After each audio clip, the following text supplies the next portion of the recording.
entendendo sobre os ETFs e como eles funcionam. Lembra lá na aula de fundos de investimentos em que nós aprendemos o que é um fundo ativo e um fundo passivo? Relembrando, os fundos ativos são fundos de investimento que buscam superar algum índice de referência. Por exemplo, o CDI, né? Se o CDI tem, por exemplo, 2% ao ano, o fundo busca render acima de 2% ao ano, né?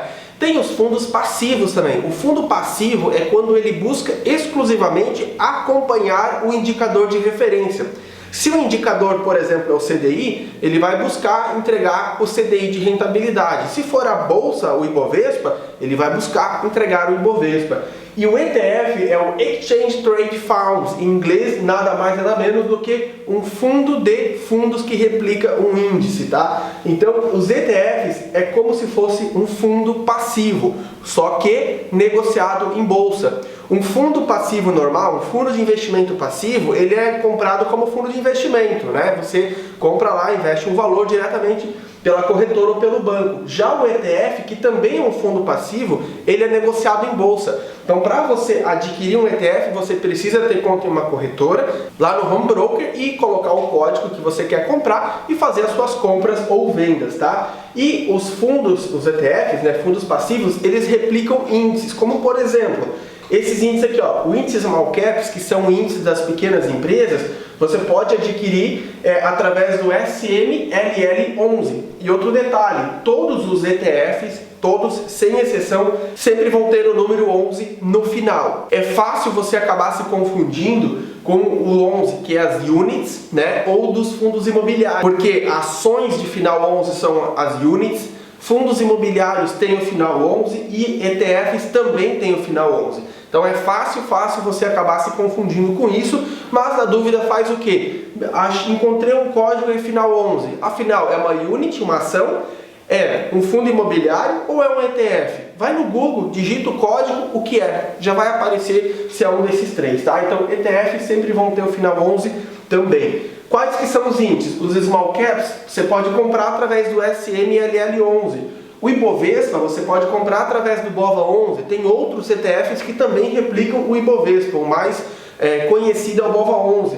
Tem o ETF para replicar uma carteira de bancos, que é o FIND11, FIND11. O S&P 500, para quem não sabe, o S&P 500 são as 500 maiores empresas americanas negociadas nos Estados Unidos. Então, existe um ETF que replica a oscilação média dessas 500 maiores empresas americanas em dólar. Esse ETF é o chamado IVVB11, tá?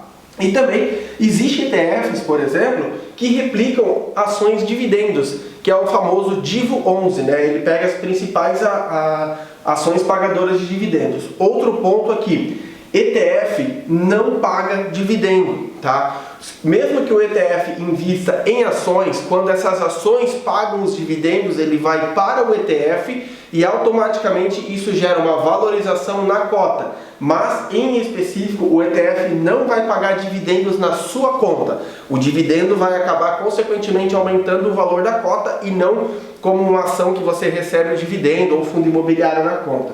Outro ponto, o ETF ele tem um imposto de renda de 15% sobre a rentabilidade, sobre o seu ganho de capital. Então, quando você, por exemplo, comprou um ETF e um ano depois você vendeu e você teve lucro, sobre o lucro você vai pagar 15% de imposto recolhido através de um DARF, né? Um DARF é o documento de arrecadação da Receita Federal. Quando você investe em ações, a gente vai aprender isso um pouco mais para frente, você tem uma isenção de até R$20 mil por mês em vendas, né? No entanto, ETFs, mesmo que de renda variável, não tem isenção. Ou seja, se você comprou, vendeu e teve lucro, vai ter que recolher o imposto de 15% e não paga dividendos, tá? Aqui abaixo eu deixei uma lista, aqui na descrição da aula, uma lista com os principais ETFs negociados no mercado e o que cada um ETF representa. Por exemplo, o DIV11 representa ações de dividendos, o SML11, Small Caps e assim sucessivamente. Tem uma lista aqui abaixo para vocês buscarem entender mais e saberem, enfim, o que vocês podem acabar comprando para a carteira de vocês.